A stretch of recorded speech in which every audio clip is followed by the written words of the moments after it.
Future Vision Study Center, Salem. எங்களோட videos உங்களுக்கு பிடிச்சிருந்தா லைக் பண்ணுங்க, ஷேர் பண்ணுங்க, கமெண்ட் பண்ணுங்க. மறந்துடாம சப்ஸ்கிரைப் பண்ணிட்டு கூடவே இருக்க பெல் ஐகானை கிளிக் பண்ணிடுங்க.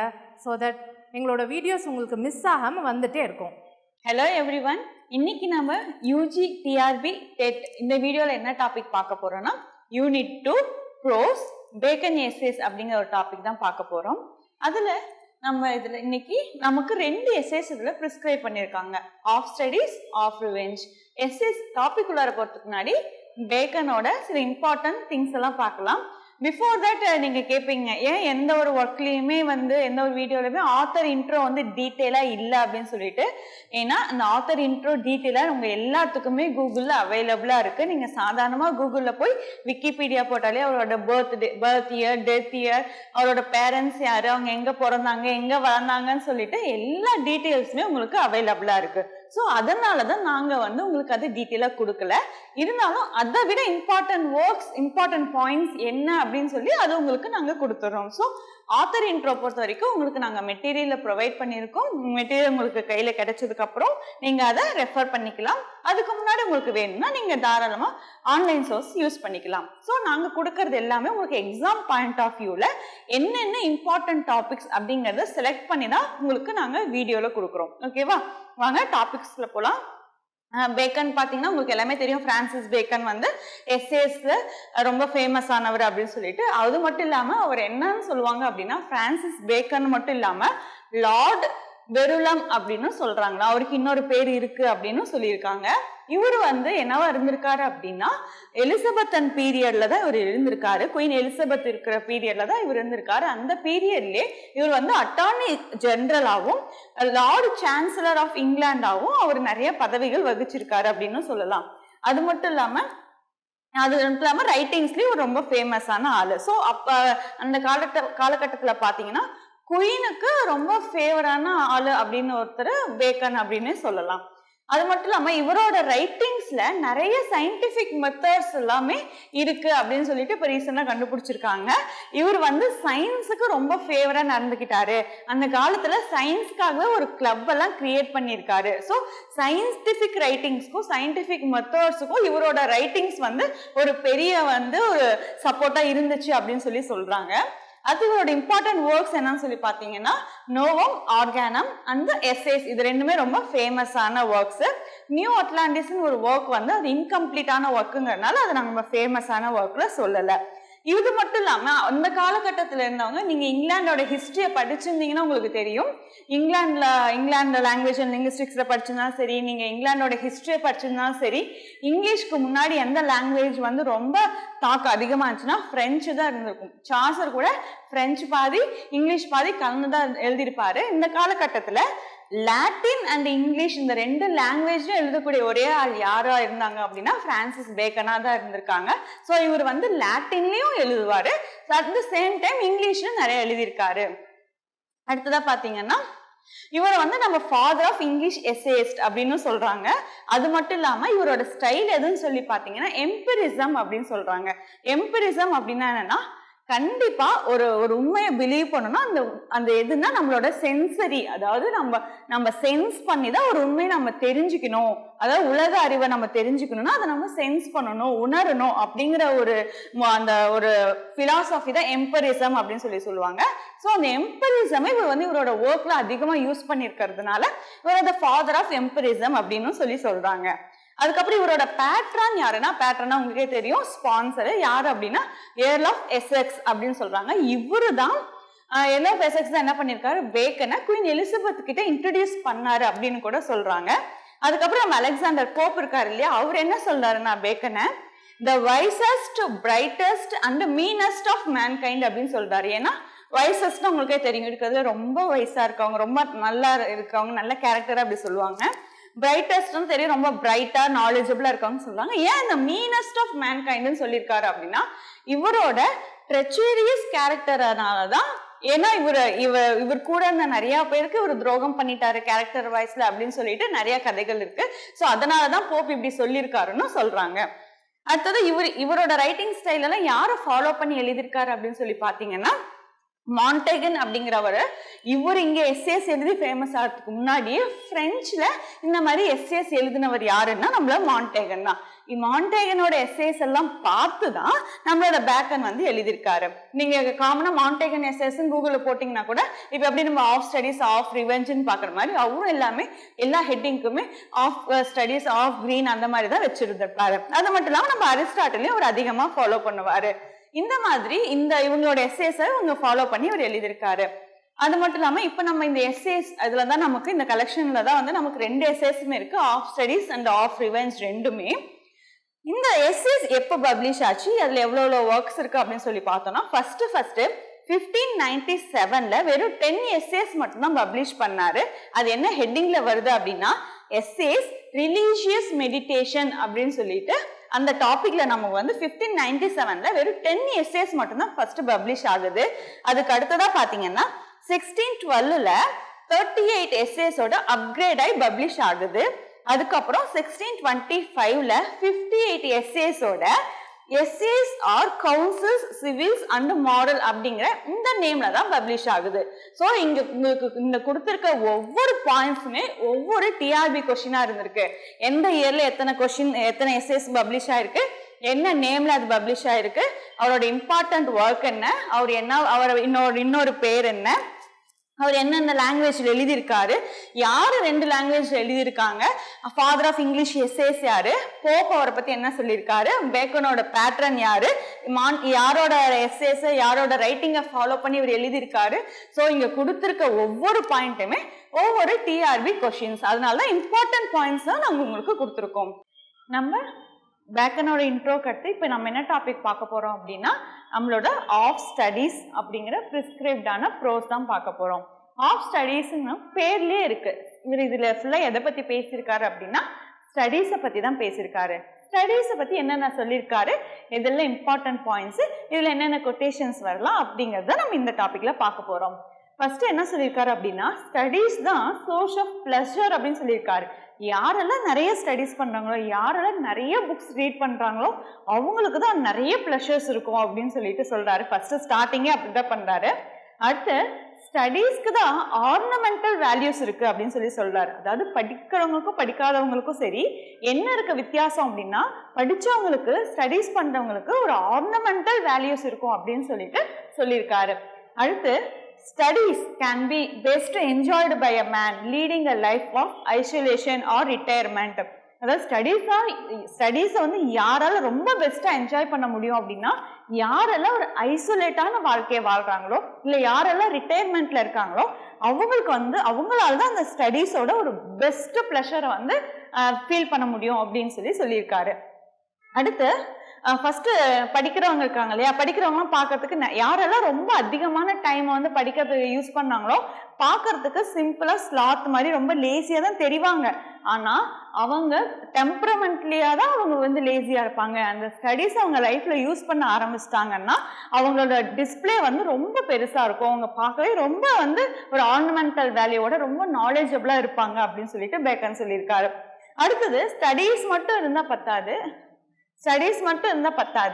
Experience is necessary to make a knowledge from the books. அந்த ஸ்டடீஸை கரெக்டா யூட்டிலைஸ் பண்றதுக்கு எக்ஸ்பீரியன்ஸ் ரொம்ப முக்கியம் அப்படின்னு சொல்லியிருக்காரு. அதாவது புக்ஸ்ல இருக்கிறத படிச்சுட்டு மட்டும் அப்படியே விட்டுறக்கூடாது, அதை வந்து டெய்லி லைஃப்ல எக்ஸ்பீரியன்ஸா கொண்டு வரும்போது யூஸ் பண்ணும்போது அந்த ஸ்டடீஸ்க்கான வேல்யூவும் அதிகமாகுது அப்படின்னு சொல்லியிருக்காரு. அடுத்து என்ன சொல்லியிருக்காரு அப்படின்னா இந்த ஸ்டடீஸை பத்தி சொல்லிட்டு Canning people to not approve studies. யாரெல்லாம் ரொம்ப கன்னிங்கா ரொம்ப வந்து இதா இருக்காங்களோ அவங்க எல்லாம் ஸ்டடீஸ் அப்ரூவ் பண்ண மாட்டாங்க, அவங்க கண்டிப்பா அதை டிஸ்அப்ரூவ் தான் பண்ணுவாங்க அப்படின்னு சொல்லியிருக்காரு. அப்புறம் இதெல்லாம் முக்கியமான கொட்டேஷன்ஸ். அதாவது அவர் என்ன சொல்லியிருக்காருன்னா crafty man contemns. Crafty man cunning மேன்ல என்ன பண்ணுவாங்க அப்படின்னா ஸ்டடீஸை கண்டம் தான் பண்ணுவாங்க, அவங்களுக்கு அதோட வேல்யூவே தெரியாது அப்படின்னு சொல்லியிருக்காரு. சிம்பிள் மேன் என்ன பண்ணுவாங்க, அட்மையர் பண்ணுவாங்க, படிச்சா நல்லா இருக்கும் படிக்கணும் அப்படின்னு சொல்லிட்டு அதை அட்மையர் தான் பண்ணுவாங்க. ஆனா வைஸ் மேன் என்ன பண்ணுவாங்க, அந்த ஸ்டடீஸை யூஸ் பண்ணுவாங்க அப்படின்னு. ஸோ யாரெல்லாம் அவங்க படிச்ச ஸ்டடீஸை டெய்லி லைஃப்ல எக்ஸ்பீரியன்ஸா யூஸ் பண்றாங்களோ அவங்க எல்லாத்தையும் ஒரு வைஸ் மேன் அப்படின்னு சொல்லிட்டு இதுல வந்து குறிப்பிட்டு சொல்றாரு. அதுக்கப்புறம் என்ன சொல்றாரு அப்படின்னா some books are டேஸ்டர். சில புக்ஸ் வந்து என்ன பண்ணுவாங்க, நம்ம டேஸ்ட் பண்ணுவோம். ஆனா சில புக்ஸை மட்டும் தான் என்ன பண்ணுவோம், ஸ்வாலோ பண்ணி, அதாவது ஸ்வாலோ பண்ணுவோம், நல்லா மென்னு சாப்பிடுவோம். அதுலயும் some to be the chewed and digested. அதுலயும் சிலதெல்லாம் என்ன பண்ணாங்க, நம்ம சியூ பண்ணி டைஜஸ்டே பண்ணுவோம். ஸோ புக்லயும் நிறைய வெரைட்டிஸ் இருக்குன்னு சொல்லியிருக்காரு. சில புக்கு சும்மா டேஸ்ட் பண்ணா போதும், சும்மா லைட்டா படிச்சு பார்த்தா போதும். சில புக்ஸ் இன்னும் கொஞ்சம் டீப்பா படிப்போம். ஆனா ஒரு சில புக்ஸ் தான் ஃபுல்லா நம்ம தரவா ரொம்ப டீப்பா படிச்சு நம்ம அது வந்து மைண்ட்ல வச்சுப்போம். ஸோ அந்த மாதிரி புக்ஸையும் அவர் வந்து கிளாரிஃபை பண்ணியிருக்காரு. அதுக்கடுத்து என்ன ஒரு முக்கியமான கொட்டேஷன் சொல்றாருன்னா, reading makes man full man. Reading தான் ஒரு மனுஷன் என்ன ஆகுது, ஃபுல் மேனா மாத்துது அப்படின்னு சொல்லியிருக்காரு. அதுக்கப்புறம் கான்ஃபிடன்ஸ் என்ன பண்ணுதுன்னா, ரெடி மேனை உருவாக்குது அப்படின்னு சொல்லியிருக்காரு. அடுத்து ரைட்டிங் எப்படி ஒரு மனிதனை உருவாக்குதுன்னா, ரைட்டிங் மேக்ஸ் எக்ஸாக்ட் மேன், அதாவது ஒரு தெளிவான மனிதனை உருவாக்குது அப்படின்னு சொல்லியிருக்காரு. philosophy makes go deep into things. philosophy படிக்கிறவங்களால தான் ஒரு விஷயத்துக்குள்ளார டீப்பா போய் யோசிக்க முடியும் அப்படின்னு சொல்லியிருக்காரு. அடுத்து லாஜிக் அண்ட் ரெட்டோரிக்கலா நம்ம மனிதர்கள் எப்படி உருவாக்குது அப்படின்னா, டிபேட்டிங் பவர்ஸ் அதிகமா உருவாக்குது அப்படின்னு சொல்லியிருக்காரு. ஸோ இது எல்லாமே முக்கியமான கொட்டேஷன்ஸ்ங்க. அதுக்கடுத்து என்ன சொல்லலாம், இப்போ ஒரு இஃப் அ பர்சன் மைண்ட்ஸ், ஒரு பர்சனோட மைண்ட் வந்து ஒரு இடத்துல நிலையா இல்லாம அப்படியே வேண்டரிங் ஆகிட்டே இருக்குன்னா அவங்க கண்டிப்பா என்ன படிக்கணும்னா மேத்தமேட்டிக்ஸ் படிக்கணும் அப்படின்னு சொல்றாரு.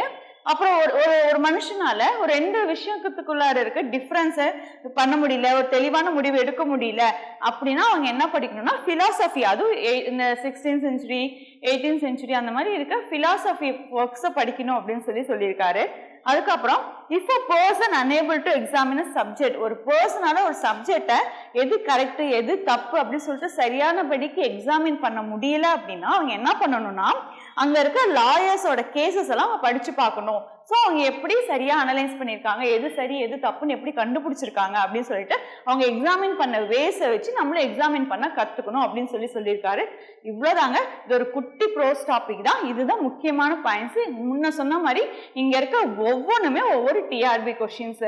எதுக்கு ஆர்னமெண்டல் வேல்யூஸ் இருக்குன்னு ஒரு கேள்வி கேட்டிருக்காங்க ஒரு டிஆர்பியில், இல்ல ஸ்டடீஸ்க்கு என்ன வேல்யூஸ் இருக்கு அப்படின்னு சொல்லிட்டு ஒரு கொஸ்டின் கேட்டிருக்காங்க.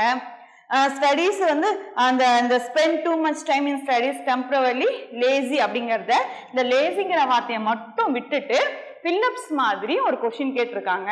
அதுக்கப்புறம் இந்த எக்ஸ்பீரியன்ஸ் ஸ்டடீஸை கரெக்டாக யூஸ் பண்ணணும்னா எது ரொம்ப முக்கியம் அப்படின்னு சொல்லிட்டு ஒரு கொஸ்டின் கேட்டிருக்காங்க. இங்க இருக்கு எல்லாமே ஒவ்வொரு கொஸ்டின். இந்த கிராஃப்ட் கண்டம் ஸ்டடீஸை கண்டம் பண்றது யாரு, சிம்பிள் மேன் என்ன பண்ணுவாங்க, வைஸ் மேன் யூஸ் பண்ணுவாங்கன்னு சொல்லிட்டு அந்த மாதிரியும் fill in the blanks கேட்டிருக்காங்க. இது ஓவராலா ஒரு கொட்டேஷனா கொடுத்துட்டு இதை யார் சொன்னாங்க, இல்ல எந்த பேக்கனோட எந்த எஸ்ஏஸ் எந்த டாபிக்ல இந்த கொட்டேஷன் இருக்கு அப்படின்னு சொல்லி கொஸ்டின் வந்திருக்கு. அதே மாதிரி இந்த கொட்டேஷன் இது எல்லாமே கொட்டேஷன்ஸ். இதையும் fill in the blanks கேட்பாங்க. இல்லைன்னா அந்த கொட்டேஷன்ஸ் அப்படியே கொடுத்துட்டு கூட இந்த கொட்டேஷன்ஸ் யார் சொல்லியிருக்காங்க, எந்த டாபிக்ல சொல்லியிருக்காங்கன்னு சொல்லி நிறைய டிஆர்பி கொஸ்டின்ஸ் வந்திருக்கு. ஸோ இந்த டாபிக்ல நீங்க படிக்க வேண்டிய இம்பார்ட்டன்ஸ் பாயிண்ட்ஸ் இது மட்டும்தான். இதுக்கு முன்னாடி பேக்கனோட இன்ட்ரடக்ஷனும் ஆஃப் ஸ்டடீஸும் பார்த்தோம். இப்போ அதோட கண்டினியூஷனை நம்ம ஆஃப் ரிவெஞ்ச் பார்க்க போறோம். இதுலயும் டாபிக்லேயே உங்களுக்கு தெரிஞ்சிடும் இந்த எஸ்ஏ ஃபுல்லா அவர் எதை பத்தி பேசியிருக்க போறாரு அப்படின்னு. ரிவெஞ்ச் பத்தி தான் பேசியிருக்காரு.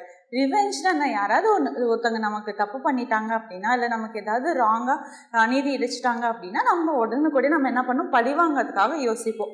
ஸோ அந்த பழி வாங்குற உணர்ச்சி எப்படி இருக்கும், அது பழி வாங்கினா அதோட விளைவுகள் எப்படி இருக்கும், ஸோ அது பழி வாங்காமல் ரெஸ்ட்ரைன் பண்ணிட்டா அதோட விளைவுகள் எப்படி இருக்கும் அப்படின்னு சொல்லிட்டு காமனாக இந்த எஸ்ஏல இவர் வந்து உங்களுக்கு எக்ஸ்பிளைன் பண்ணியிருப்பாரு. இந்த எஸ்ஏ ரொம்ப குட்டி டாபிக் தான், சும்மா ஜஸ்ட் 2 to 3 பேராகிராஃப்ஸ் மட்டும்தான் அதோட ஒரிஜினல் டெக்ஸ்ட்லேயே இருக்கு. இதில் ரிவெஞ்ச் என்னன்னு சொல்கிறார் அப்படின்னா, இந்த எஸ்ஏவோட ஸ்டார்டிங்லேயே revenge is a kind of wild justice அப்படிங்கிறாரு. அதாவது வைல்டு ஜஸ்டிஸ்னால் உங்களுக்கே தெரியும், ரொம்ப காட்டு மிராண்டித்தனமான ஒரு செயல் அப்படின்னு சொல்லிட்டு ஃபஸ்ட்டு எஸ்ஏவை இப்படி தான் ஸ்டார்ட் பண்ணுறாரு. எதனால அப்படிங்கிறாருன்னா, ரிவெஞ்ச் என்ன பண்ணுதுன்னா, it negates the very concept of the law. அதாவது நம்ம லான்னு ஒன்று உருவாக்கி வச்சிருப்போம், மற்றவங்களோட பாதுகாப்புக்காகவும் ஒரு நாட்டோட நன்மைக்காகவும் சொல்லி தான் நம்ம லாவை கிரியேட் பண்ணி வச்சிருக்கோம். ஸோ அந்த மாதிரி இருக்க லாவையே இது என்ன பண்ணுது, டிஸ்டர்ப் பண்ணுது. லாக்கு எதிராக இது செயல்படுறதுனால தான் இவர் இது என்னன்னு சொல்லியிருக்காரு அப்படின்னா, revenge is kind of wild justice அப்படின்னு சொல்லியிருக்காரு. அது இல்லாமல் என்ன சொல்றேன்னா, ஒரு மனுஷன் அதாவது if he restrain from taking revenge it shows that he is morally superior to his enemies. யார் ஒருத்தன் அந்த ரிவெஞ்ச் அப்படிங்கிற ஒரு இதை போகாம அதை தடுத்துட்டு ரிவெஞ்ச் அப்படிங்கிற ஒரு பாட்டுக்கே போகாம இருக்காங்களோ, தன்னோட மனசு அந்த பக்கம் போக விடாம தடுக்கிறாங்களோ, அவங்க எப்படி இருப்பாங்கன்னா மாரலி சுப்பீரியர். அவங்களோட எனிமீஸை விட இவர் வந்து மாரலி சுப்பீரியரா இருப்பாரு அப்படின்னு சொல்லிட்டு பேக்கன் சொல்லியிருக்காரு. கிங் சாலமன் பத்தி இங்க கோட் கொடுத்துருக்காரு. கிங் சாலமன் என்ன சொல்லியிருக்காரு அப்படின்னா, இக்னோரிங் ராங். உங்களுக்கு ஏதாவது தவறுகள் நடந்திருந்தா, அநியாயம் நடந்திருந்தா அதை என்ன பண்ணுங்க, அதை இக்னோர் பண்ணிடுங்க, பாஸ்ட்ல லிவ் பண்ணிட்டு இருக்காதீங்க அப்படின்னு சொல்லிட்டு ஒரு சொல்லியிருக்காரு. அவர் என்ன சொல்லுவாராம், அவருக்கான ராங் நடந்தது எல்லாமே இக்னோர் பண்ணிடுவாராம். Something which happen in the past is gone, it cannot be recalled. அதாவது நமக்கு பாஸ்ட்ல நடந்து முடிஞ்சிருச்சு, இட்ஸ் கான், அது போயிடுச்சு, அதை வந்து நீங்க ரீகால் பண்ண வேண்டாம் அப்படின்னு சொல்லியிருக்காரு. அடுத்து என்ன சொல்றாரு அப்படின்னா, a person wrong another for financial gain. அதாவது நம்ம இப்ப நடக்கிறது தான் அவர் சொல்லியிருக்காரு. யாரெல்லாம் அவங்களோட பண தேவைக்காக ஒரு ஃபினான்ஷியல் கெயினுக்காக நிறைய தப்பு பண்றாங்களோ அவங்கள என்ன சொல்லியிருக்காரு, ஹிஸ் செல்ஃபிஷர். அவனை போய் நம்ம ஒண்ணுமே ரிவெஞ்ச் பண்ணவே முடியாது, அதுக்கான அவசியமும் இல்லை அப்படின்னு சொல்லிட்டு அவர் சொல்லியிருக்காரு.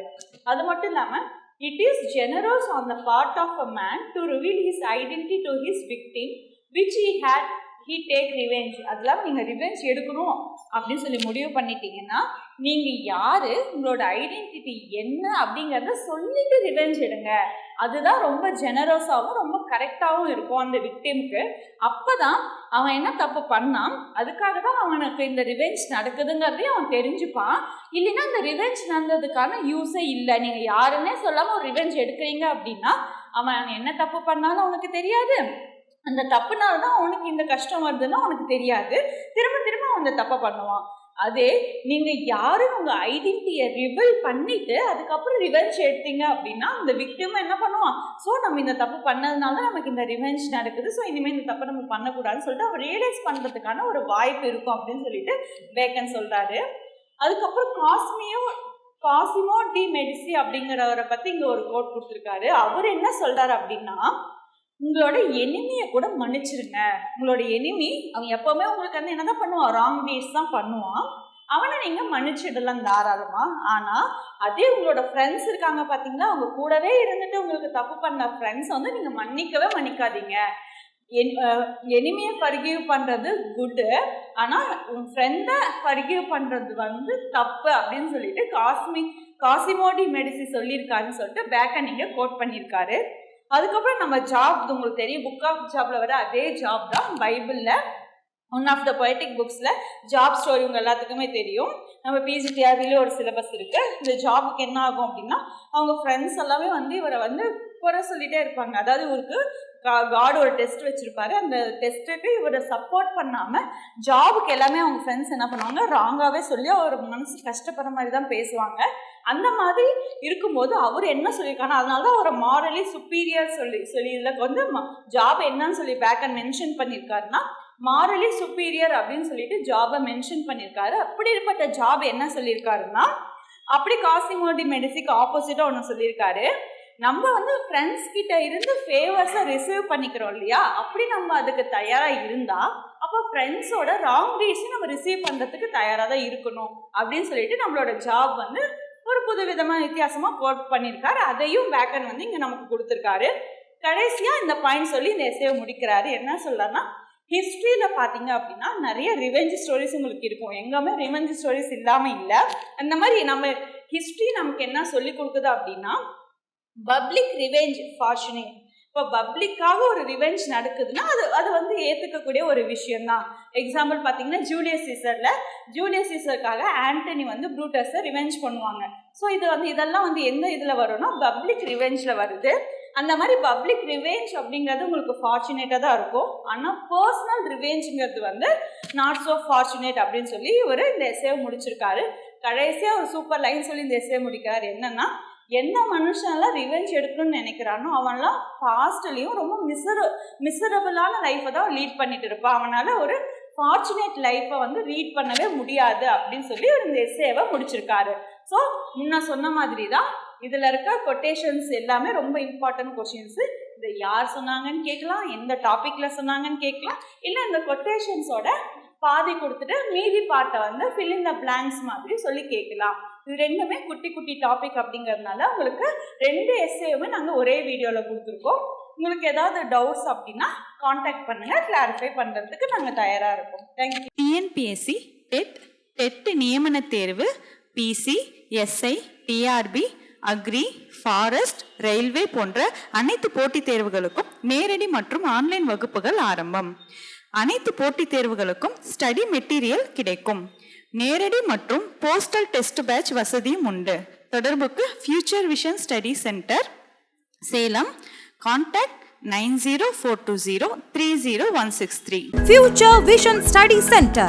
SKS Hospital Road, opposite to Hotel Lakshmi Prakash, near New Bus Stand, Salem. Cell 90420 30163.